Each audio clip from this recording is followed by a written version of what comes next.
saluons dans le nom du Seigneur. Tunawasalimu katika jina la Bwana. Et je vous apporte les salutations de nos bien-aimés.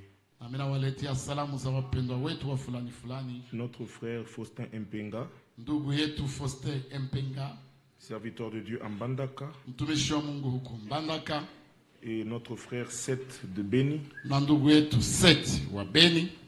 Ils vous ont salué dans le nom du Seigneur. Wote waliwasalimu katika jina la Bwana. On peut prendre l'écriture de Habakkuk. Twaweza kukamata andiko la Habakuk.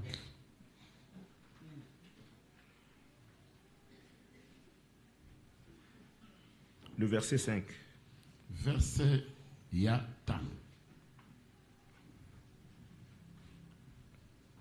Regardez parmi les nations et voyez, Tazameni katika mataifa na angalieni, et soyez saisis d'étonnement et stupéfaits, na mukashangae na kustajabika.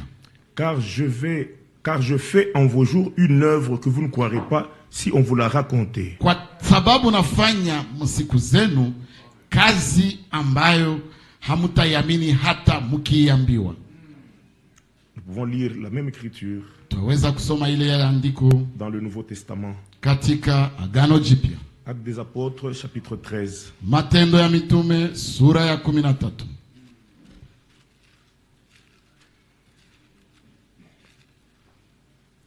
Actes des Apôtres, chapitre 13. Matendo ya Mitume sura ya 13.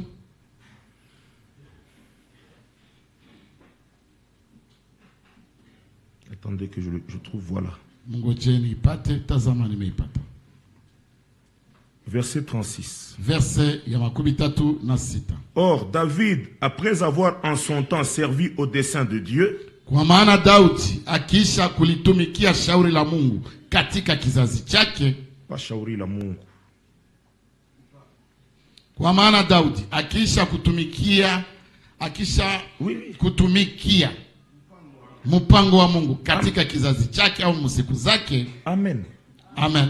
David faisait partie des élus Daudi alikuwaka sehemu ya wateule qui sont appelés selon le dessein de Dieu. ambao wanaitwa kulingana na mpango wa Mungu. Les élus sont appelés pour que par eux, Dieu accomplisse son dessein. Wateule wanaitwa kusudi kuwapitia wao Mungu atimize mpango wake. Alors David, en son temps, Sasa, a servi Daudi, au dessein de wakati Dieu. wake alitumikiaka mpango wa Mungu. Ce n'est qu'après avoir servi le dessein de Dieu Ni wakati tu akishatumikia mpango wa Mungu qu'il est mort et qu'il a été réuni à ses pères et il a vu la corruption. akalala na akawekwa pamoja na baba zake na akaona uharibifu.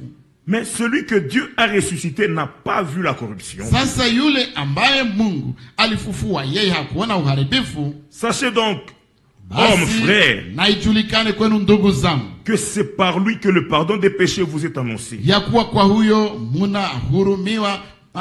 Kwa sababu tafadhali basi na ijulikane C'est par lui, ndugu zangu, ya kuwa ni kupitia yule que le pardon des péchés vous est annoncé. musamaha wa zambi inawatangaziwa. Et que quiconque croit Na yeyote basi anayamini est justifié par lui anahesabiwa haki na yeye de toutes les choses dont vous ne pouviez être justifié par la loi de Moïse. kwa vitu vyote ambavyo hamungeweza samehewa kupitia torati ya Musa. Suivez maintenant, suivez. Fuateni sasa. Ainsi, prenez garde qu'il ne vous arrive ce qui est écrit dans les prophètes. Basi angalieni isiwajilie habari ile iliyonenwa katika manabii. Voyez, contempteurs, Tazameni enyi mnaozarau, soyez étonnés, oui, mukastaajabu au wenye kubeua, et kastaajabuni périssez, na mkatoweke au muzimike. car je vais faire en vos jours une œuvre, Kwa kuwa nitatenda kazi mimi msiku zenu, une œuvre que vous ne croiriez pas si on la racontait. kazi ambayo hamungeisadikia kabisa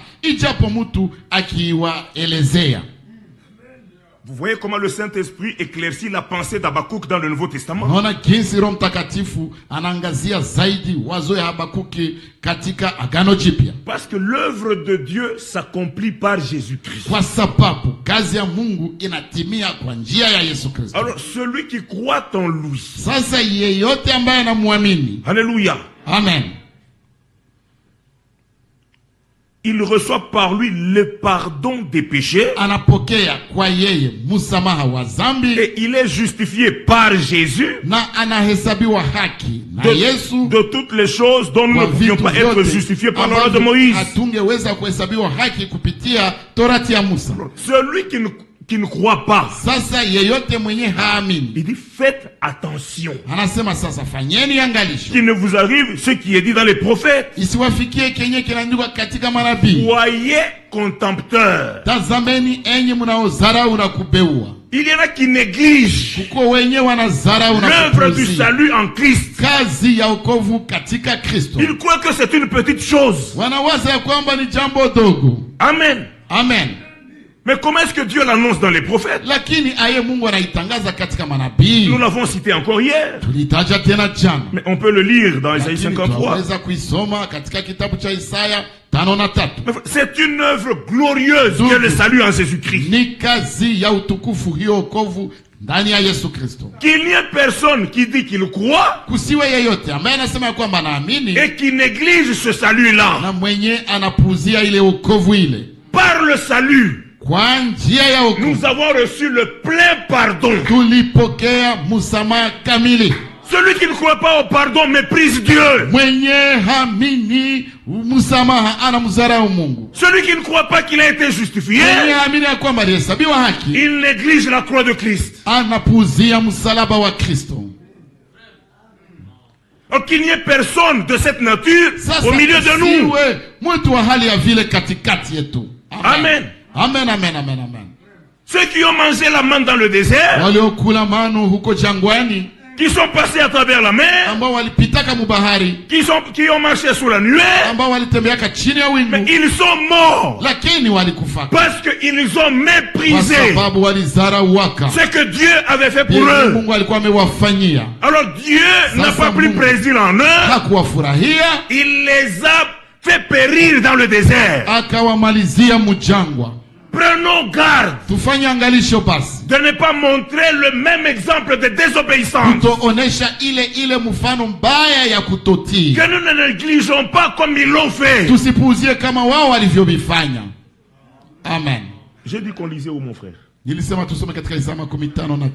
Ésaïe 53.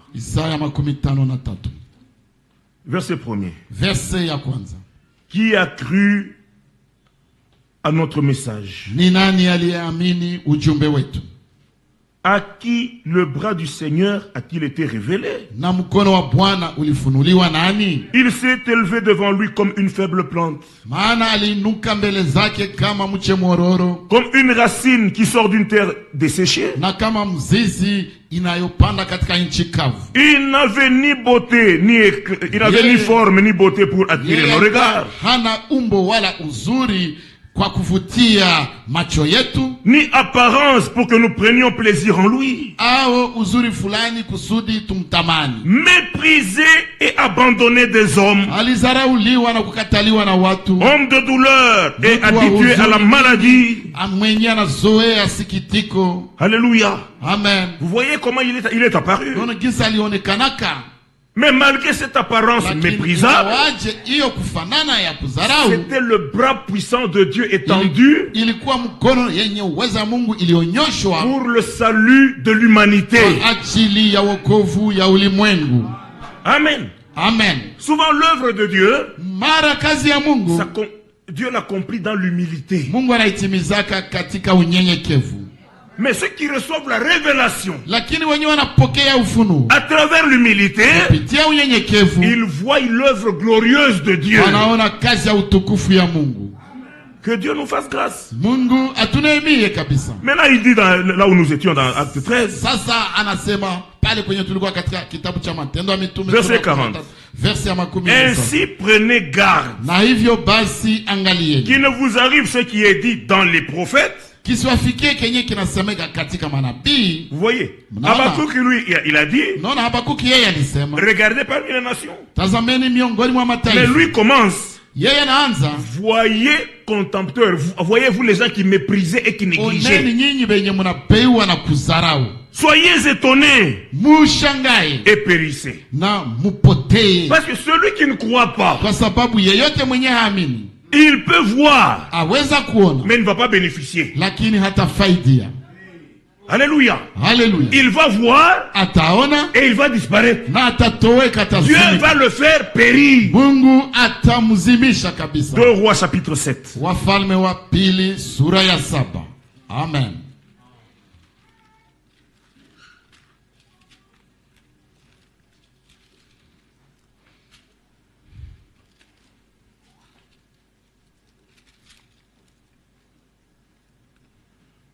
Dans 2 Rois chapitre 7, katika kitabu cha Wafalme wa pili sura ya 7,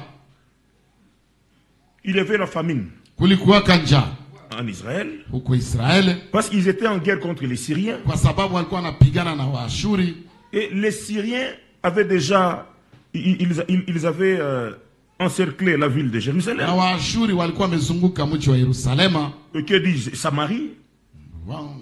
Ils avaient encerclé la Samarie. Walikuwa wamezunguka mji wa Samaria. Et la famine était dans le pays. Njaa ilikuwaka mwinchi. Verset 1er. Verset ya kwanza. Élisée dit, Elisha akasema, écoutez la parole du Seigneur. Lisikieni neno la Bwana. Ainsi parle le Seigneur. Bwana asema hivi, demain, kesho, à 7 heures, panapo saa hii, on aura une mesure de fleur de farine pour un cycle et 2 mesures d'orge pour un cycle à la porte de Samarie. Kipimo cha unga mzuri kitauzwa kwa shekeli moja na vipimo viwili vya shairi kwa shekeli moja langoni pa Samaria. Parce que la guerre était là. Kwa sababu vita ilikuwa hapa. C'est comme la guerre qui se passe ici. Ni kama vita yenye iko hapa kwetu.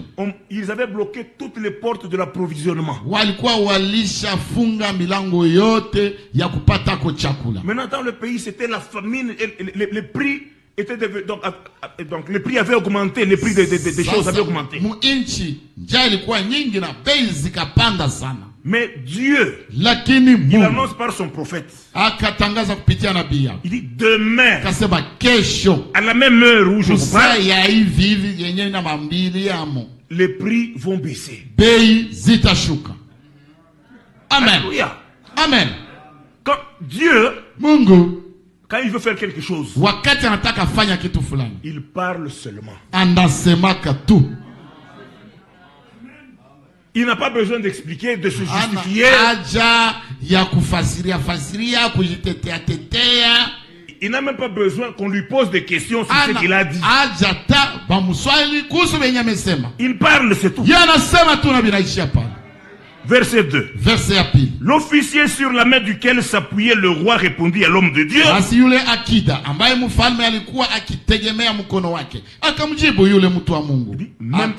Même quand le Seigneur ferait des fenêtres au ciel, pareille chose arriverait-elle? Élisée dit, Elisha akamwambia, tu le verras de tes yeux, mais tu n'en mangeras point. Alléluia. Amen, amen, amen, amen. Vous voyez ce que Dieu fait avec ceux qui méprisent? Comme tu méprises, tu vas le voir, mais tu ne vas pas en bénéficier. Alléluia. C'est ce qu'on a lu dans Acte 13. Dieu a décidé de faire quelque chose parmi les nations. Celui qui ne croit pas, il va le voir, mais lui va périr. L'œuvre de Dieu là, lui n'en sera pas bénéficiaire. Alléluia. Amen. Amen. Verset 3. Verset ya 3. Il y avait à l'entrée de la porte 4 lépreux qui se dirent l'un à l'autre, quoi? Resterons-nous ici jusqu'à ce que nous mourions? Si nous songeons à entrer dans la ville, tukisema tutaingia mjini, la famine est dans la ville. Mjini muna njaa. Et nous y mourrons. Nasi tutakufia mule. Et si nous restons ici, nasi tukikaa hapa, nous y mourrons. Tutakufa vile vile. Alors, allons nous jeter dans le camp des Syriens. Sasa twende tukaliende jeshi la Washami. Allons nous jeter. Twende tujitupe mukambi ya Washami. Allons nous livrer. Twende kujitolea dans le camp des Syriens. Mukambi ya Washami. S'ils nous laissent vivre, wakituachilia tuishi, nous vivrons. Tutaishi. S'il nous faut mourir, kama wanatuua, nous mourrons. Tutakufa tu. Au moins c'est chez eux qu'il y a la nourriture. Lakini au moins kwao ndio kwenye kuko chakula. Amen. Amen. Alléluia. Verset 5. Verset 5. Ils partirent donc au crépuscule pour se rendre au camp des Syriens. Basi wakaondoka kabla ya mapambazuko ili waende mpaka kituo cha Washami. Et lorsqu'ils furent arrivés à l'entrée du camp des Syriens, walipofika mwanzo wa kimo cha Washami, kumbe voici il n'y avait personne. Tazama hapana hata mtu mmoja. Le Seigneur, Bwana, oh j'aime ça, Alléluia, avait fait entendre dans le camp des Syriens, kwa maana Bwana alikuwa amesikizisha mukambi ya Washami un bruit de char et un bruit de chevaux, kishindo cha miendo ya magari na kishindo cha mafarasi, le bruit d'une grande armée, kama kishindo cha jeshi kubwa. Et il s'était dit l'un à l'autre, sasa wakambiana moja akiambia mwingine, voici le roi d'Israël a pris à sa solde mfalme wa Israeli amewaajiri wafalme wa Wahiti contre nous, le roi des Étiens et le roi des Égyptiens, pour venir nous attaquer. Ili waje watushambulie. Et ils se levèrent et prirent la fuite au crépuscule. Kwa hiyo wakaondoka wakakimbia kungali giza bado, abandonnant leurs tentes, leurs chevaux et leurs ânes, wakaziacha hema zao na farasi zao na punda zao, et le camp tel qu'il était, na kimo chao vile vile kama kilivyokuwa, wakakimbia wapate kujiponya, pour sauver leur vie, wakakimbia ili waponyeshe nafsi zao. Le Dieu fidèle à sa parole, Mungu sasa aliye mwaminifu kuneno lake, il n'a jamais été servi par des mains d'homme, hajawahi kutumikiwa na mikono ya banadamu. D'où venait le bruit? Ile shindo litokaka wapi? Nous ne savons pas. Sisi hatujui. Alléluia. Message les Syriens l'ont entendu. Lakini Washami wao walisikiaka. Quand ils ont entendu le bruit, waliposikia kile kishindo, ils ont tremblé. Ils ont dit, ça c'est une armée qui nous dépasse. Wakasema hii ni jeshi yenye natuvuka. Nous ne pouvons pas faire face. Hatuwezi bambana nayo. Ils sont partis, wakakimbia, abandonnant tout là-bas. Wakiacha vyote kwabo. Alléluia. Amen. Celui qui avait négligé, c'était un général. Mwenye alikuwa amepuzia, alikuwa général. Lui pensait que pour que cela arrive, à moins que eux exercent leur technique de combat, Dieu n'a pas besoin de l'habileté des hommes. Alléluia. Amen, amen, amen. Il est lui-même le grand spécialiste. Le Seigneur des armées. Alléluia. Amen, amen, amen, amen, amen. Message de l'heure. C'est merveilleux. Verset 8. Verset amunani. Les lépreux. Wale wenye uko. J'aime ça. Napendaka hii nayo. Dieu n'a pas utilisé les généraux. Mungu hakutumikaka ba généraux. Des gens méprisés. Batu bakuzarauliwa. Qui étaient chassés du camp. Benye walikuwa wamefukuzwa mukambi. Parce que selon la loi de Dieu, un lépreux ne devait pas rester dans le camp. C'était une personne souillée. Il devait vivre en dehors du camp. Et c'est cela que Dieu a utilisé. Message de l'heure. Maintenant, les lépreux étant arrivés à l'entrée du camp,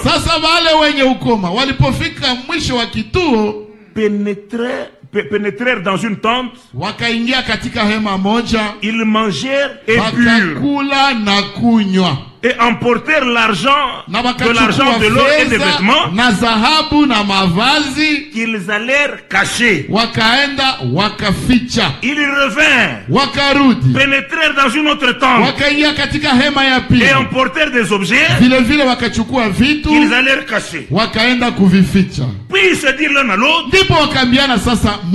nous n'agissons pas bien. Cette journée est une journée de bonne nouvelle. Si nous gardons le silence et si nous attendons jusqu'à la lumière du matin, le châtiment nous atteindra. Venez maintenant, allons informer la maison du roi. Alléluia. Alléluia. N'est-ce pas ce que le Seigneur a fait? Il a pris les méprisables. Il leur a fait goûter le don céleste. Alléluia. Alléluia. C'est par ces méprisables-là que l'évangile est porté à la connaissance des autres. Il l'a fait au temps des apôtres. Il a fait la même chose dans notre temps. Message de l'heure. Il n'a pas pris les docteurs en théologie. Il a pris un analphabète. Alléluia. Alléluia. Et après l'analphabète, il nous a aussi ramassé, nous qui ne sommes rien au monde. Message de l'heure. Tu vois que tu te méprises pour rien. Alléluia. Amen, amen, amen, amen, amen, amen. Tu dois servir le dessein de Dieu aujourd'hui. C'est pour cela qu'il t'a appelé. Maintenant, les choses que toi tu entends, ce que toi tu manges, ne garde pas silence. Tu ne fais pas bien. Ne cache pas ça pour toi-même. Cette journée, aujourd'hui, alléluia, c'est une journée de bonne nouvelle. Alléluia. Il faut que par toi, les autres sachent ce que Dieu est en train de faire sur la terre aujourd'hui. Amen, amen, amen. Alléluia. Amen, amen, amen, amen, amen, amen, amen. Verset 10. Verset Yakumi. Ils partirent et ils appelèrent les gardes de la porte de la ville. Il n'avait pas le droit d'entrer, il fallait d'abord qu'on les fasse entrer. Alors, auquel ils firent ce rapport. Nous sommes entrés dans le camp des Syriens. Et voici, il n'y a personne. On n'y entend aucune voix d'homme. Il n'y a que des chevaux attachés et des ânes attachés et les tentes comme elles étaient. Les gardes de la porte crièrent et ils transmirent ce rapport à l'intérieur de la maison du roi. Et c'était la nuit. Le roi se leva de nuit. Il dit à ses serviteurs, je vais vous dire ce que les Syriens nous font.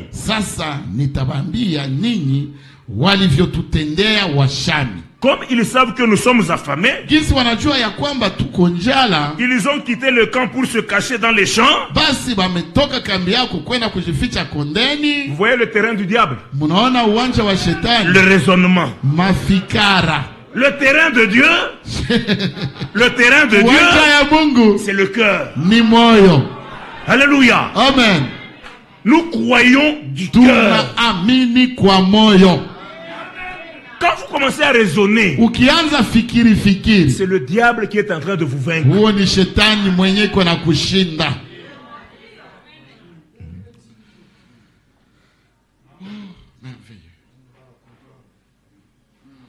Ils ont quitté le camp pour se cacher dans les champs.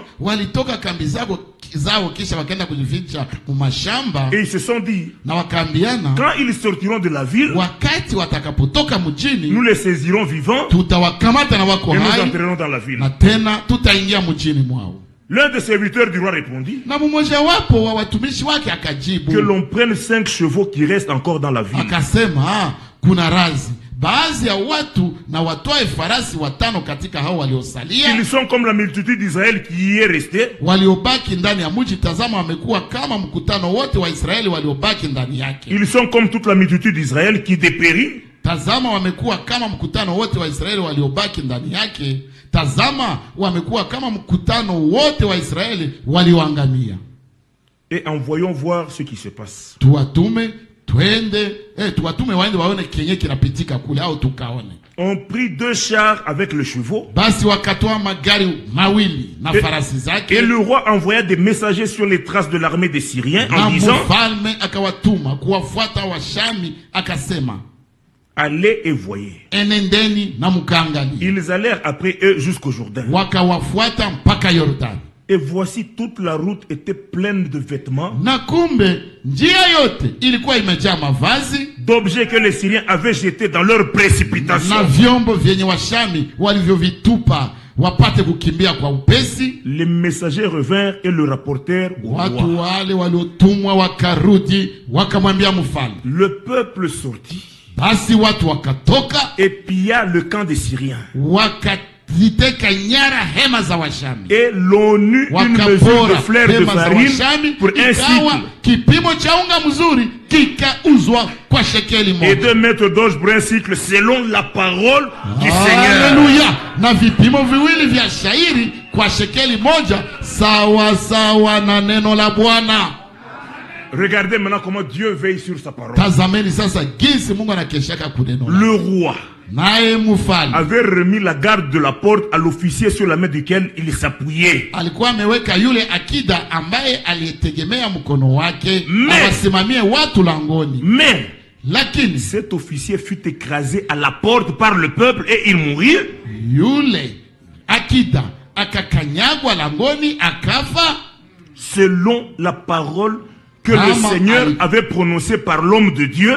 Kama alivyosema yule mtu wa Mungu aliyenena hapo mfalme alipomshukia. Quand le roi était descendu vers Louis. Verset 18. L'homme de Dieu avait dit à l'autre roi, ikatukia kama vile yule mtu wa Mungu alivyomwambia mfalme, on aura 2 mesures d'orge pour un cycle et une mesure de fleur de farine pour un cycle, kwa shekeli moja na kipimo cha unga mzuri kwa shekeli moja. Demain à 7 heures à la porte de Samarie. Ndivyo vitakavyokuwa kesho panaposai katika lango la Samaria. Et l'officier avait répondu à l'homme de Dieu, na yule akida alikuwa amejibu mtu wa Mungu, quand le Seigneur ferait des fenêtres au ciel. Alikuwa amesema sasa hata kama Bwana angefanya madirisha mbinguni, pareille chose arriverait-elle? Je, jambo hili lawezekana? Et Élisée avait dit, na Elisa alikuwa amesema, tu le verras de tes yeux, wewe utabiona kwa macho yako, mais tu n'en mangeras point. Lakini hautabikulako. C'est en effet ce qui lui arriva. Hiyo chobasi ndio kikampata. Il fut écrasé à la porte par le peuple, kwa kuwa walimkanyaga langoni, et il mourut. Na akafa.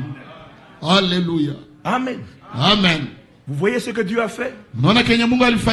Il a seulement prononcé sa parole par la bouche de son serviteur. Et quand il a prononcé sa parole, lui-même s'est occupé du reste. Il n'appartenait pas au peuple de s'occuper des Syriens. Le peuple devait seulement écouter, croire son Dieu. Mais dans le camp des Syriens, vous voyez qu'ils sont partis avec une grande précipitation. Même le peu là qu'ils voulaient emporter, Dieu les a tellement effrayés qu'ils ont tout jeté sur le chemin. L'armée de Syrie a été vaincue par Dieu lui-même. Et le peuple a pu bénéficier de cette grande victoire de Dieu. Amen. Amen.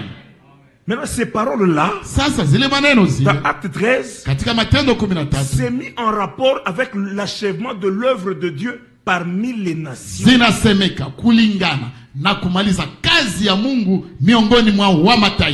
Vous voyez comment Dieu va achever avec une grande victoire.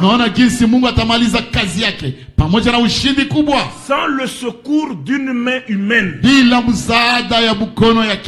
C'est pourquoi le frère Franck, depuis le début de l'année 2020, il commençait déjà à dire, j'ai fait tout ce que le Seigneur m'a ordonné de faire. Il dit, Seigneur, maintenant je remets ton œuvre entre tes mains. Toi-même achève. Amen. Amen. Et c'est ce qu'on nous a lu aussi dans Ésaïe 28. Ce sont des paroles qui sont en rapport avec l'achèvement de l'œuvre de Dieu parmi les nations.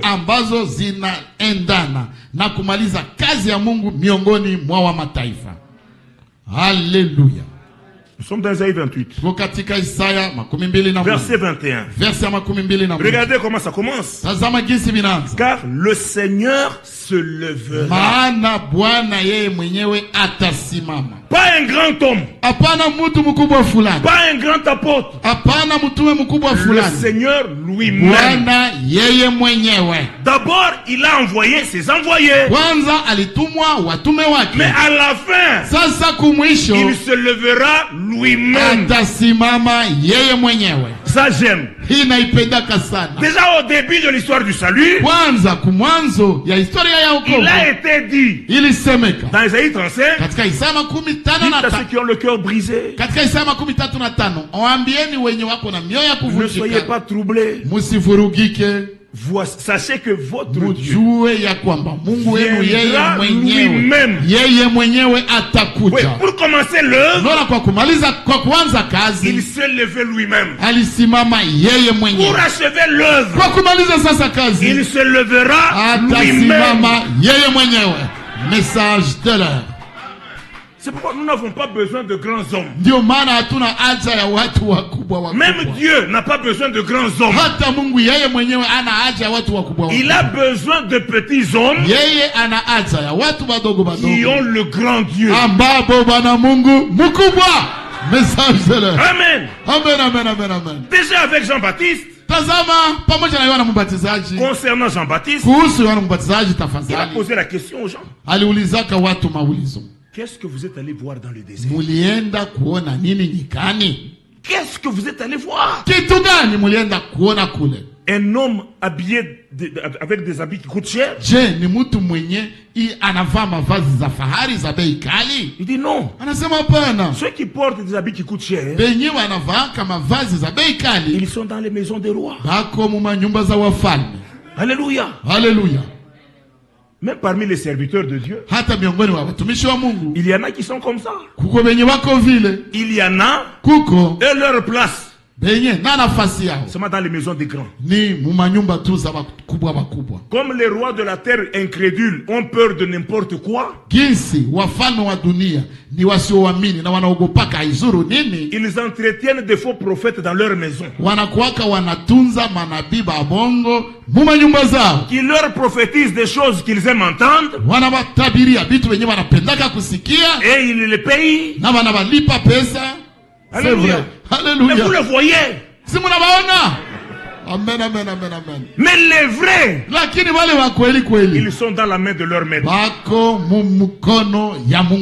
Jean n'était pas parmi les théologiens. Vous connaissez les Écritures? Il était dans le désert. Il ne portait même pas les habits comme nous portons ici. Il portait les peaux d'animaux. Il mangeait le miel. Et il mangeait les sauterelles. Mais la Bible dit, il y eut un homme envoyé de Dieu. Son nom était Jean. Ça c'est merveilleux.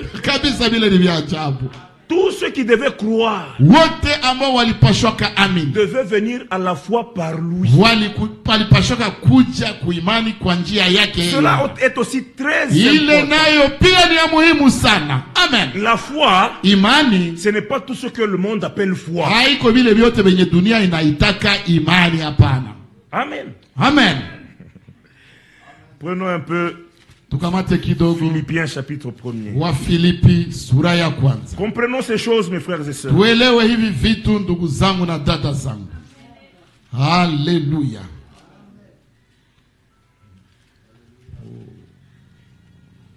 Philippiens chapitre 1er. Parce que c'est bien quand nous disons nous combattons pour la foi qui a été transmise au sein une fois pour toutes.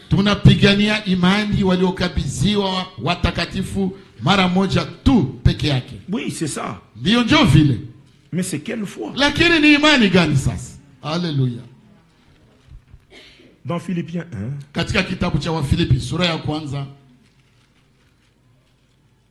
il est écrit comme ça, au verset 27.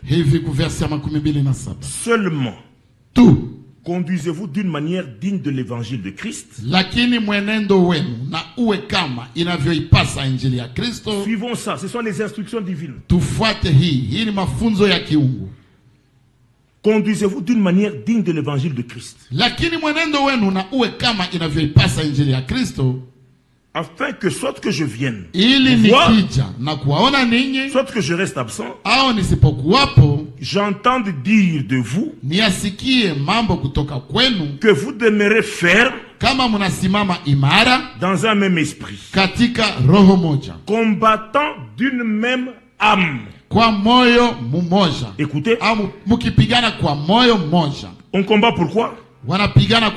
Pour la foi de l'évangile.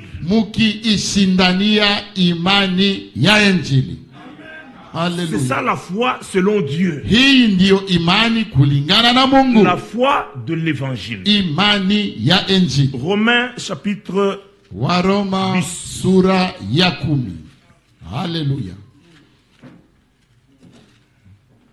Du temps de Jean-Baptiste, ceux qui n'ont pas cru le message divin que Dieu avait confié à Jean-Baptiste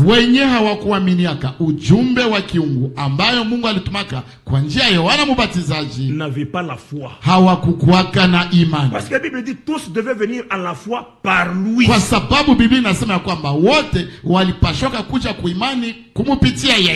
que vous comprenez ça? Ne considérez pas comme croyant celui que Dieu ne considère pas comme croyant.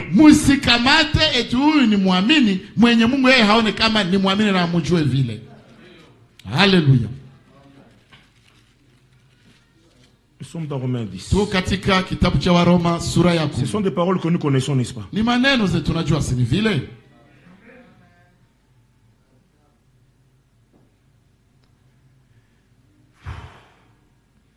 Verset 9. Si tu confesses de ta bouche le Seigneur Jésus, et si tu crois dans ton cœur que Dieu l'a ressuscité des morts, tu seras sauvé.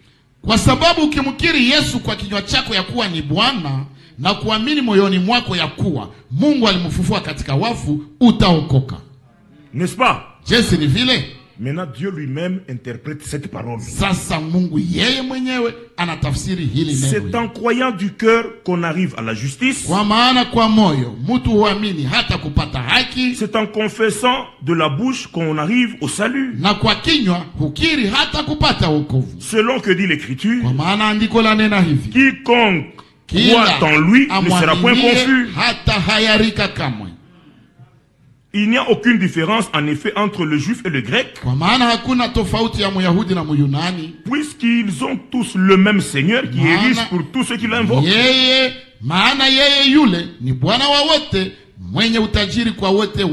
Car quiconque invoquera le nom du Seigneur sera sauvé. Maintenant le problème commence.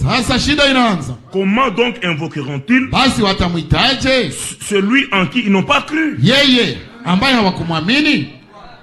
Et comment croiront-ils en celui dont ils n'ont pas entendu parler? Et comment entendront-ils parler de lui s'il n'y a personne qui prêche? Et comment y aura-t-il des prédicateurs s'ils ne sont pas envoyés? Selon qu'il est écrit qu'ils sont beaux, les pieds de ceux qui annoncent la paix, de ceux qui annoncent de bonnes nouvelles. Mais tous n'ont pas obéi à la bonne nouvelle. Aussi Esaïe dit-il, Seigneur, qui a cru à notre prédication? Ainsi la foi vient de ce qu'on entend. Et ce qu'on entend vient de la parole de Christ. La foi vient de ce qu'on entend. Mais pour qu'on entende, il faut qu'il y ait des gens qui prêchent.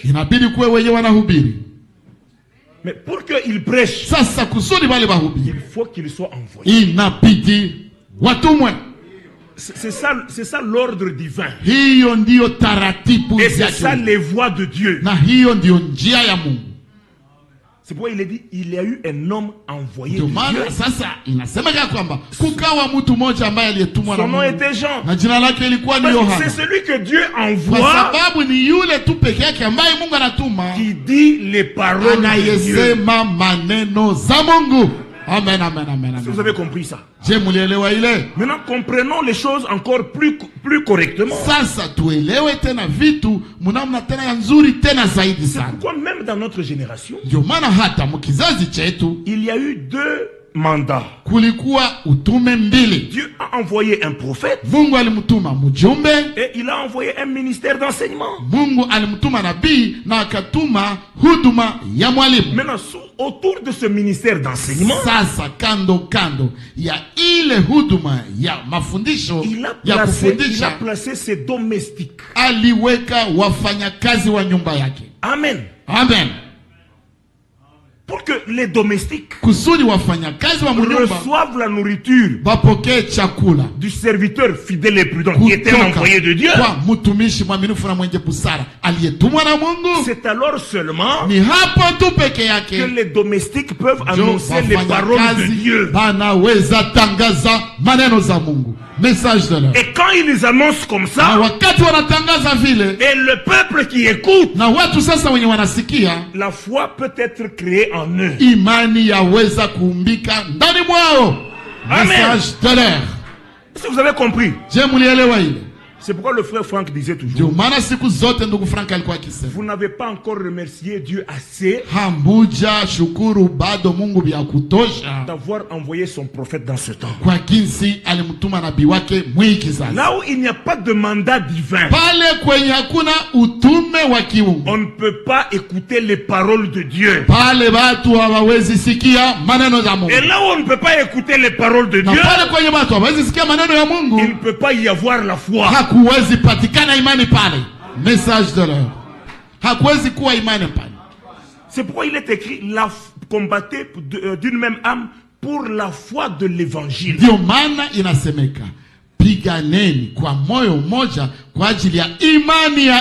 Le Seigneur a posé la question dans Luc. Quand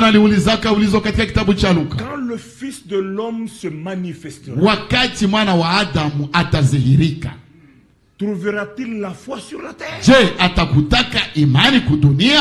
Amen. Amen.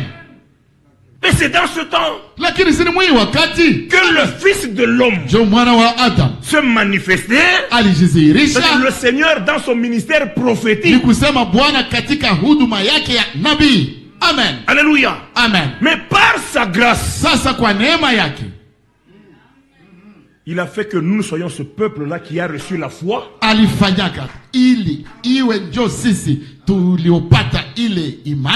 Parce que nous avons reçu ce qu'il nous a envoyé. C'est pourquoi l'Écriture dit, il y a un seul, donc il y a une seule foi, un seul baptême. Avec Dieu tout est un. Mais le monde va vous dire, il y a une foi musulmane, il y a une foi catholique, une foi protestante, une foi bouddhiste. Le reste là. Ile inayobaki ile yote. Pour Dieu c'est l'incrédulité. Kwa Mungu ni kutokuamini. Message de l'heure. Amen. Amen. Vérité absolue.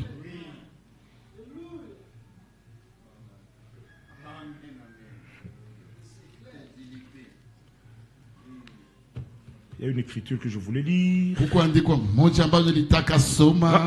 Rentrons dans Isaïe 28. Bon, est-ce que vous comprenez? La foi vient de ce qu'on entend.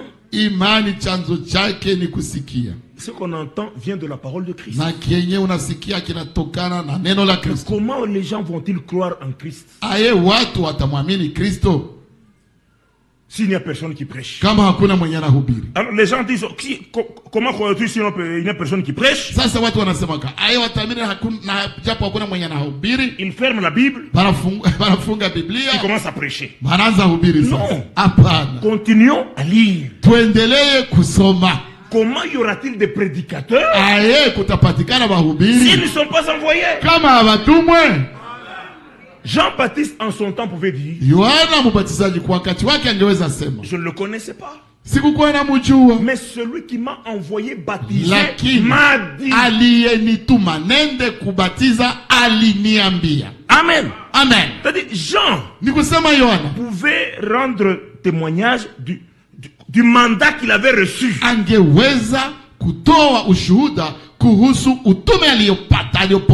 Alléluia. Amen. Et quand vous regardez dans la Bible, tout celui qui a reçu un mandat, il n'a pas copié l'autre. Le mandat, il est particulier. Et Dieu définit même ce que celui qui l'envoie doit faire.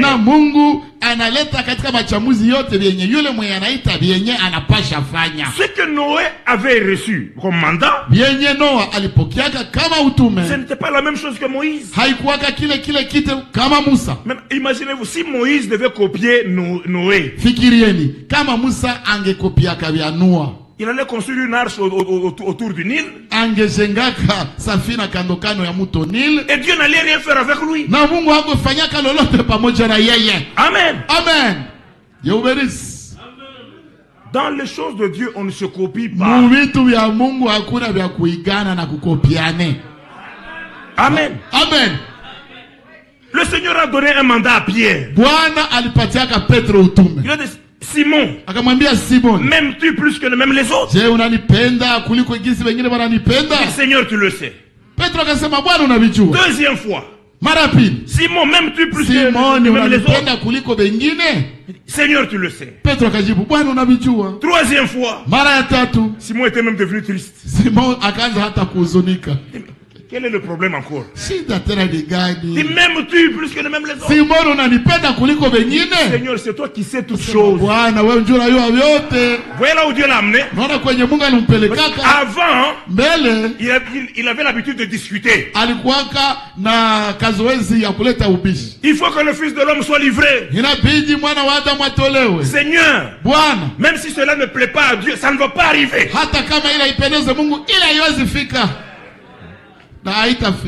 Il arrive à un autre moment, à Gethsemane, il dit, le Fils de l'homme sera livré. Et vous tous, vous allez fuir, vous allez m'abandonner, vous allez rester seul. Pierre dit jamais. Même si les autres t'abandonnent, moi je ne t'abandonnerai pas. Le Seigneur lui dit, Simon, le coq n'aura pas chanté que tu m'auras renié 3 fois aujourd'hui. Jamais. Il prépare même une épée, il met là. Quand on vient pour saisir le Seigneur, il sort l'épée, il tranche l'oreille de quelqu'un. Le Seigneur lui dit, Simon, le Seigneur n'est pas servi par des mains d'hommes. Prends ton épée, remets-la à sa place. Alléluia. Alléluia. Maintenant le Seigneur Sasa Bwana il prend l'oreille, akakamata ile lisikio, il remet ya Malkusi akairudisha nafasi kwa kuonesha il reste le tout puissant, ya kwamba anabaki yeye muweza vyote. Ce qui arrive là, Kenya kinafika pale, ce n'est pas parce que les hommes le dépassent, si kwamba watu wanamuvika nguvu, mais il se livre lui-même, lakini anajitolea yeye mwenyewe. Alors il laisse, on le prend. Sasa il laisse, on le prend. Akajiachilia, wakamushika, on va avec lui. Wakaenda pamoja na yeye. Pierre dans son zèle, Petro mubidii yake, que les autres s'enfuient, wakati wengine walikimbia, moi je ne peux pas le laisser. Akasema mimi siwezi kumtoka. Il va avec eux. Akaenda nao. Quand on fait entrer le Seigneur, wakati wanaingiza Bwana mubaraka, il reste dehors. Yeye anabaki nje. Comme il faisait froid, kwa jinsi baridi ilikuwa nyingi, il va se réchauffer. Akaenda kusikia moto. Et pendant qu'il est en train de se réchauffer, na wakati iko kwenye bako naota moto, quelqu'un vient, mtu fulani akakuja. Mais toi tu étais aussi avec eux. Lakini wewe ulikuwa pamoja nabo. Il dit, moi. Kasema mimi. Tu me cherches des problèmes? Unanitakia mashida. Je ne le connais pas. Mimi simjua huyu mtu. Alléluia. Alléluia. Et il continue à se chauffer. Akaendelea kuota moto. Quand les gens parlent, sasa wakati watu wako nasemezana, il se mêle aussi à la causerie. Naye pia akajitia katika maongezi zao. Mtu fulani akasema, ta manière de parler, hiyo namna yako ya kusema, c'est comme ça que ses disciples parlent. Iko kama jinsi wafuasi wake wanasema. Tu dois être l'un d'entre eux. Uko mmoja kati yao. Non, non, je le connais pas. Sema mimi simjua ule bwana ule. Vous connaissez la suite? Mnajua hii inayofuata. Quand il a régné pour la 3e fois, wakati alimukana bwa mara tatu, on faisait sortir le Seigneur. Walikuwa wanakona mtosha Bwana mnyumba, jogo ikaimba. Le regard, les yeux de Pierre, macho ya Petro se sont regardés avec les yeux du Seigneur. Kutanana na ikutazamana na macho ya Bwana. Pierre a abdiqué. Petro kabisa akaregea. Alléluia. Alléluia. Il est allé, il a pleuré. Petro akaishiwa, akaenda kulia kabisa kilio cha uchungu. Alléluia. Alléluia. Habari njema ya wokovu. J'aime beaucoup cette histoire. Napendaka sana ile habari ile. Maintenant quand le Seigneur ressuscite, sasa wakati Bwana anafufuka. Alléluia. Alléluia. Quand le Seigneur ressuscite, wakati Bwana alipofufuka, que le Seigneur m'aide à trouver cette écriture. Oh, Bwana ananisaidia nipate haraka. Il dit, anasema, allez dire, mwende mwambie à mes frères, à mes disciples, ndugu zangu wafuasi wangu. Et puis il dit, kisha anasema, et à Simon, na Simoni. Alléluia. Regardez le Seigneur dans sa miséricorde. Il savait que Simon, là où il était, il était inconsolable de l'avoir renié. Mais il devait trouver la consolation. Quand vous allez l'annoncer aux miens, n'oubliez pas Simon. Il est toujours parmi mes bien-aimés. Ce qui est arrivé, c'est parce que l'écriture devait s'accomplir. Maintenant, si c'était les hommes, parce que le Seigneur a dit à Pierre, la tâche que je te donne, sois le berger de mes brebis. Paie mes brebis. Voyez? Maintenant, si c'était nous, dis mais ça, c'est vraiment ça le berger. Il a régné le Seigneur 3 fois. Il ne mérite pas. On le destitue. Le Seigneur ne peut pas changer ce qui est sorti de sa bouche. À cause de cet amour du Seigneur manifesté, dans Acte 15, Pierre pouvait se lever avec l'autorité divine. Il dit, vous savez tous que le Seigneur a fait un choix parmi vous afin que les païens écoute l'évangile par ma bouche. Alléluia. Pas une autorité que les hommes se donnent à eux-mêmes. Dans les choses de Dieu, on travaille avec l'autorité divine. Ce que le Seigneur ne m'a pas donné comme charge, je ne dois pas le faire. kenye Bwana akunipatiaka kama mzigo siwezi kukifanya. Si vous voyez quelqu'un qui se dit serviteur de Dieu, ukiona mtu mwenye anajiitaita eti mtumishi wa Mungu, il veut prendre la place de l'autre, na anataka kamata nafasi ya mwingine, c'est la preuve suffisante qu'il n'est pas serviteur de Dieu. Ni alama ya kutosha ya kwamba yule haiko mtumishi wa Mungu kweli kweli. Message. Amen. Amen.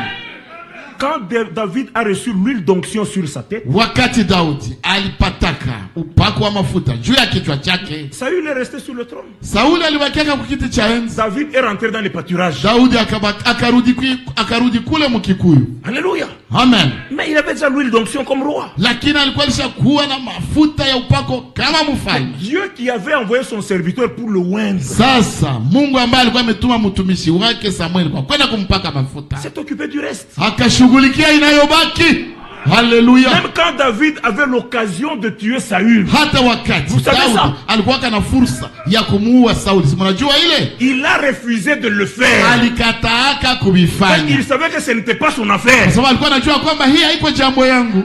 Amen. Amen. David n'avait pas demandé à Dieu de le faire roi. Daudi hakuombaka Mungu amfanye mfalme kama. Pourtant Saül lui en voulait à cause de ça. Na japo Sauli yeye alikuwa anamuinda kwa sababu ya ile. En refusant de mettre fin à la vie de Saül, mkukataa kumalizisha maisha ya Sauli, plutôt David disait à Dieu, Daudi alikuwa anamwambia Mungu, occupe-toi toi-même de cette affaire que tu as commencé. Wewe mwenyewe shughulikia hii jambo yenye wewe pekee ulianzaka. Même Saül, je te le laisse entre tes mains. Hata Sauli namwacha mu mikono zako. Amen. Amen. Amen, amen, amen, amen, amen, amen. Quelqu'un qui a les promesses, mwenye iko na ahadi, il reste tranquille. Anabakiaka mutulivu. Il va aimer même ses ennemis. Atapenda hata maadui zake. 2 Pierre chapitre 1er. Petro wa pili sura ya kwanza. Message tena. Quand nous parlons des promesses de Dieu, est-ce que vous comprenez de quoi il s'agit? Tunasema kuhusu ahadi za Mungu. Je, tunaelewa inahusikana na nini? Dieu promet. Mungu anaahidi. Maintenant moi je dois me battre pour que ça s'accomplisse. Sasa mimi nipigane kusudi bitimie. Ce Dieu là, il devient une idole. Sasa yule Mungu anakuwa sanamu. Sanamu kabisa mwenye hawezi kitu. Quand les Madianites poursuivaient Gédéon, wakati wa Midiani walikuwa nafuata na kumuwinda Gideoni, le père de Gédéon leur a dit, baba yake na Gideoni akabambia, si Dagon est Dieu, kama Dagoni ni Mungu, mais qu'il combatte pour lui-même. Sasa jipiganie. Pourquoi maintenant c'est vous qui vous commencez à combattre pour votre Dieu? Kwa nini sasa ni nyinyi ndio mnaanza gombania Mungu wenu? Alléluia. Ce serait un Dieu irresponsable. Yule angekuwa kabisa Mungu mwenye hajibike. Il crée des problèmes à son peuple. Anazushia watu yake mashida na matatizo. Et puis lui se cache. Kisha yeye anajificha. Le peuple commence à combattre. Watu sasa wanaanza gombana. Irresponsable. Oh, merveilleux.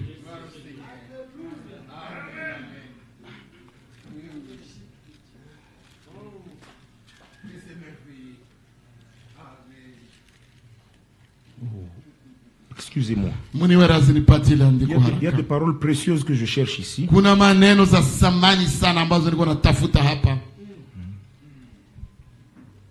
Parlant des promesses de Dieu. C'est quand même curieux. Des paroles que on les lit. Mais quand on arrive ici, on ne les retrouve plus. Car sa divine puissance, c'est où? Car sa divine puissance nous a donné tout ce qui contribue à la vie et à la piété. Oui. Écoutez. 2 Pierre 1, verset 3. Écoutons bien. Comme sa divine puissance.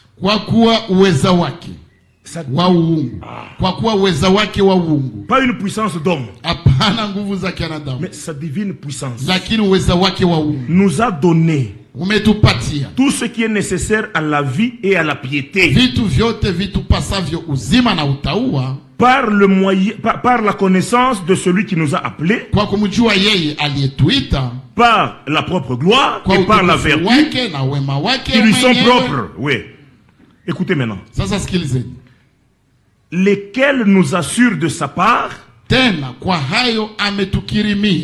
les plus grandes et les plus précieuses promesses. na za samani sana. Maintenant écoutez ce que ces promesses font. Sasa sikilizeni kenye zile ahadi zinafanya. Afin que par elles, ili kwamba kwa hizo vous deveniez participants de la nature divine. Mupate kuwa washirika wa tabia ya uungu. Regardez maintenant comment le frère Franck lisait cette écriture. Sasa tazameni kisi ndugu Frank alikuwa anasoma yeye hii andiko. Il dit par les précieuses promesses, anasema kwa ahadi za samani, pour nous rendre conformes à ce qu'il est, kwa kutufanya tulingane na kenye yeye iko. Amen. Amen. C'est ça ce que les promesses de Dieu font de nous. Jo kenye ahadi za Mungu zinatufanyaka sisi. Et nous rendre conformes à ce que Dieu est. Zinatufanyaka tulingane na kenye Mungu iko. Amen. Amen. C'est pourquoi il est dit ce sont les plus grandes et les plus précieuses promesses. Ndio maana inasemeka kwamba ni ahadi kubwa muno na za samani sana. Amen. Amen. Maintenant, elles nous rendent conformes à ce que Dieu est. Sasa zinatufanya tulingane na kenye Mungu iko. En fuyant la corruption qui existe dans le monde par la convoitise. Mukukimbia uharibifu uliomo duniani kwa sababu ya tamaa. Est-ce que vous avez compris la pensée? Je mulielewa wazo hili? Seulement quand nous devenons comme Dieu est, ni tu wakati tunageuka jinsi Mungu iko, que nous pouvons fuir la convoitise qui existe dans le monde. Twaweza kukimbia tamaa yenye iko mudunia. Pas fuir à cause de la religion. Hapana kukimbia kwa sababu ya dini. Pas fuir parce que les frères me voient. Hapana kukimbia kwa sababu wa ndugu wako wananiona. Mais fuir, lakini kukimbia à cause de la puissance de Dieu qui agit en nous par ses promesses. Kwa sababu ya uweza wa ahadi za Mungu zinazotenda kupitia ahadi. Les promesses créent en nous la nature divine. Ahadi zinaunda ndani mwetu asili ya kiungu. Et cette nature divine n'aime pas le monde ni les choses qui sont dans le monde. Ile asili ya kiungu haipendake dunia na vitu yenye viko mudunia. Amen. Vous voyez que ce ne sont pas des choses où on se force, non. Unaona ya kwamba si vitu ambako kwenye mtu anajikaza kaza yeye mwenyewe, hapana. Haleluya. Regardez. Tazameni. Je vous donne un exemple dans le naturel pour que vous compreniez. Nawapatia mfano mmoja mu mambo ya kimaumbile kusudi muelewe haraka. Quand Dieu a créé l'eau, wakati Mungu aliumbaka maji, il a créé aussi les créatures qui doivent vivre dans l'eau. Aliumbaka pia viumbe vyenye vinapasha ishi mu maji. Ces créatures qui vivent dans l'eau là, vile viumbe vyenye vinaishi mu maji vile, elles ne font aucun effort. Habifanyake kujikaza kokote. Parce que la nature que Dieu leur a donnée, kwa sababu asili ambayo Mungu aliwapatia, les rend capables de vivre dans l'eau. Inabafanya bawe na uwezo ya kuishi mu maji wale. Mais l'homme n'a pas été créé pour vivre dans l'eau. Lakini mtu yeye hakumwaka kusudi aishi mu maji. Mais quand les gens veulent aller dans l'eau en dessous là, sasa wakati watu wanatakaka kwenda mu maji kule muvilindi kule chini vya maji, ils doivent se fabriquer des choses pour respirer. Wanapasha jitengenezea vitu kusudi wapumue. C'est ça qui prouve que même leur nature là, ndio inaonesha hata ya kwamba asili yao ile n'est pas compatible avec la vie dans l'eau. Hailingane na hairendane na maisha mule mu maji. Amen. Amen. Si vous voyez quelqu'un qui fait des efforts pour vivre l'évangile, mukiona mtu mwenye kuna jikaza kaza kusudi aishi injili, la nature qu'il a, unaona asili yenye iko nayo n'est pas compatible avec l'évangile. Haiendane na injili. Amen. Amen. C'est pourquoi Dieu lui, pour que nous vivions l'évangile, maana Mungu yeye sasa kusudi tuishi injili, il a donné ses promesses. Alipanaka ahadi zake. Que les promesses nous soient annoncées. Sasa ahadi zitutangaziwe. Elle crée en nous la nature conforme aux promesses. Umba ndani mwetu asili yenye inalingana na ahadi zenyewe. C'est de ça qu'il s'agit. Inahusikana njona ile. Amen. Même quand un homme naît dans le monde, hata wakati mtu anazaliwa mdunia, il est encore un bébé de quelques heures. Angali mtoto mchanga wa masaa fulani. On ne vient pas lui dire non, il faut respirer. Hawakujaka kumwambia bo inabidi uanze pumua. Non. Hapana. Il a la nature de l'homme. Ana asili ya mtu. Quand il sort, wakati tu anatoka mtumbu, la respiration vient. Kupumua inakuja. On ne va pas lui dire non, comme tu es humain, il faut avoir faim. Bon, haipashe watu waweze mwambia bo gisi kwa mwanadamu inabidi ukuwe na njala. Tout vient naturellement. Vyote vinakujaka même s'il naît sans cheveux. Hata kama anazaliwa bila nywele. On ne fait aucun effort. Hawafanyake hata nguvu yoyote. La question, swali, il faut seulement prendre soin de lui. Inabidi tu kumutunza, le nourrir convenablement, kumshughulikia, kumkulisha vema. À un certain moment, on va seulement constater les cheveux ont poussé. Wakati fulani wataanza angalia, nywele zimeota. Amen. Amen. On regarde, il n'a pas de dents. Wanaangalia hana meno. Est-ce qu'on se soucie de ça? Basi wanahangaikiaka hili. On sait wanajua que au temps convenable, kwamba kwa wakati iliyoamuriwa les dents seront là. Meno zitakuwa pale. Mais c'est comme ça aussi dans le spirituel. Ndio vile pia vilivyo mambo ya kiroho. Ceux qui ont reçu la nature de Dieu par les promesses divines, waliopokea asili ya Mungu kupitia ahadi za Mungu, les choses de Dieu, vitu vya Mungu, sont produites automatiquement. Vinajitokeza moja kwa moja hapo hapo. Hallelujah. C'est quoi Paul dit? Ndio maana Paulo anasema, si vous êtes mort au monde et à ses rudiments, kama mulikufia dunia na mambo yake. Comment est-ce qu'on continue à vous dire non, ne fais pas ça? Aye, sasa wanaendelea kubambia msifanye hiki, msifanye kile. Ce n'est pas normal. Haiko bizima ile. Il y a un frère qui donnait un très bon exemple que j'avais aimé. Imaginez-vous quelqu'un qui aime beaucoup la cigarette. Un jour il meurt. Vous arrivez à la morgue, il est étendu là sur le catafalque.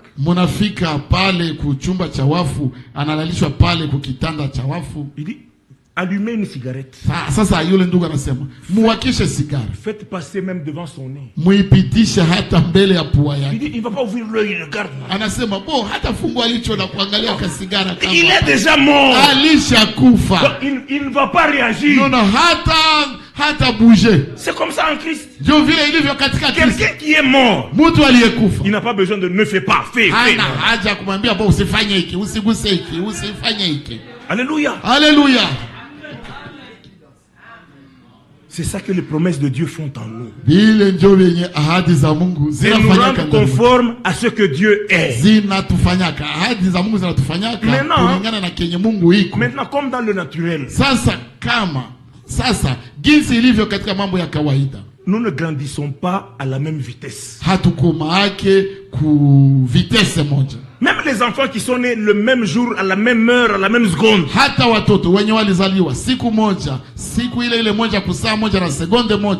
ils ne vont pas marcher le même jour. Ils ne vont pas parler le même jour.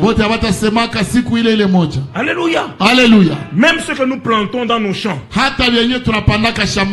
il y en a qui arrivent à maturité avant les autres. Amen.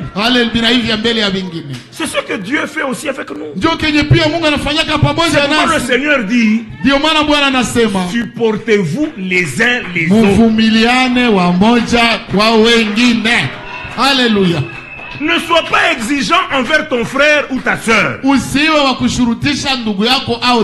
Si tu veux être exigeant, sois exigeant envers Dieu. Dis à Dieu, pourquoi mon frère est encore comme ça? Puisses-tu lui faire miséricorde? Amen. Amen. Message de l'heure. Merveilleux vraiment. Même Jésus qui avait ses disciples, ils ont reçu les mêmes enseignements, mais ils n'ont pas reçu la révélation en même temps. Amen. Philippe va appeler Nathanaël. Il dit, nous avons trouvé celui dont les prophètes ont parlé, Jésus de Nazareth, fils de Joseph. Lui, il a rencontré le Seigneur avant Nathanaël. Quand Nathanaël vient, le Seigneur lui dit, voici un Israélite en qui il n'y a point de fraude. D'où me connais-tu, Seigneur? Avant que Philippe ne t'appelle, quand tu étais sous le figuier, quand Philippe est allé appeler Nathanaël, Nathanaël avait même déjà quitté, il n'était plus sous le figuier. Alléluia. Amen. Il dit avant, quand tu étais sur le figuier, moi, je t'avais vu. Alléluia. Je vois que tu es le Messie, le Fils de Dieu. Il a reçu une révélation plus que celui qui l'avait précédé.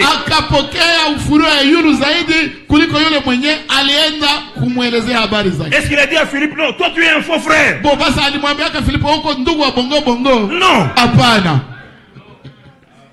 Amen. Amen. Merveilleux. Souvent, on se conduit dans les choses de Dieu sans sagesse et sans intelligence. Mara watu wanatembeaka mu vitu vya Mungu bila akili na bila hekima. Amen. Amen. Je ne sais même pas comment je suis en train de partir avec les choses. Sijui kama niko naenda na vitu hivi hai. Bon, continuons quand même à lire. Bon, tuendelee basi hata hivyo kwetu. Tuendelee kusoma. Est-ce qu'on comprend? Je tunaelewa.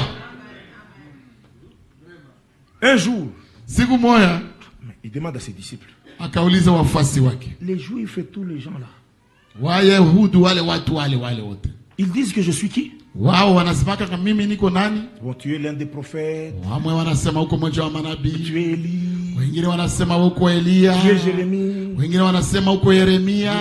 C'est ce qu'ils disent. Ndio vile watu wako wanasema kule nje. Bon, maintenant vous, sasa nyinyi, mes disciples, nyinyi wafuasi wangu, que dites-vous de moi? Munasema nini kunihusu mimi? Simon dit, Simon akasema, tu es le Christ. Uko yule Kristo, le fils du Dieu vivant. Yule mwana wa Mungu aliye hai. Il le regarde. Akamwangalia. Tu es béni. Akasema, tu es béni. Petro, unabarikiwa. Simon, fils de Jonas. Simoni mwana wa Yona, unabarikiwa. Car ce ne sont ni la chair ni le sang si nyama wala damu qui t'ont révélé cela. Ambayo imekufunulia hivi. C'est mon Père qui est dans les cieux. Lakini ni Baba yangu aliye mbinguni. Et il vit avec eux. Na akaishi nao. Il est livré. Akatolewa. Il est mort. Akafa. Il ressuscite. Anafufuka. Philippe lui dit, Philippe akamwambia, Seigneur, Bwana, montre-nous le Père. Utuoneshe Baba. Cela nous suffit. Na ili natutosha. Le Seigneur lui dit, Bwana akamwambia, Philippe, ça fait longtemps que je suis avec vous. Ni muda mrefu niko na ninyi. Il n'a pas dit, vous ne m'avez pas connu. Hakusema hamukunijua. Mais toi, Philippe, lakini wewe Philippe, tu ne m'as pas connu. Haukunijua bado. Les autres avaient déjà reçu la révélation. Wengine walikuwa washapokea ufunuo tayari. Alléluia. Alléluia. Mais d'autres, lakini wengine n'avaient pas encore reçu. Walikuwa hawajaipokea bado. Vous voyez? Mnaona?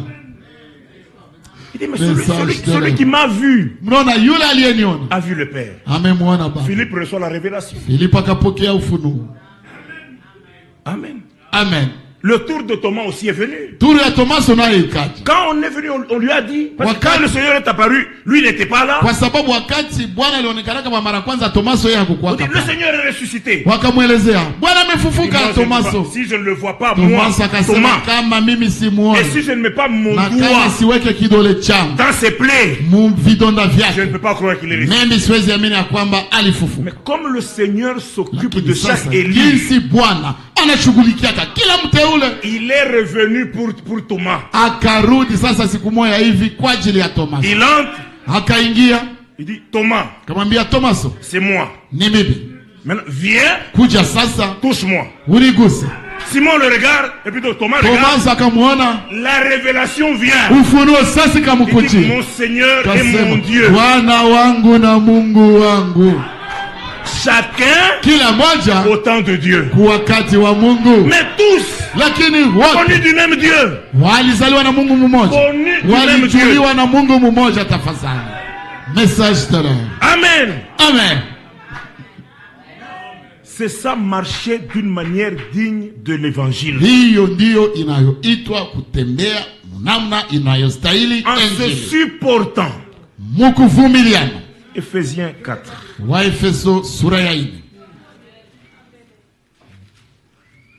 Il y en a, lui ici, il reçoit la révélation avant l'autre.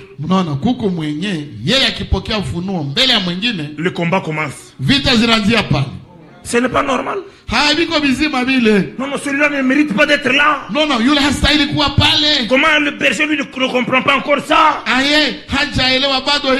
C'est moi qui mérite d'être là. Est-ce que tu as lu? La Bible a dit que c'est comme ça qu'on fait. Il y a une manière de se conduire dans la maison de Dieu.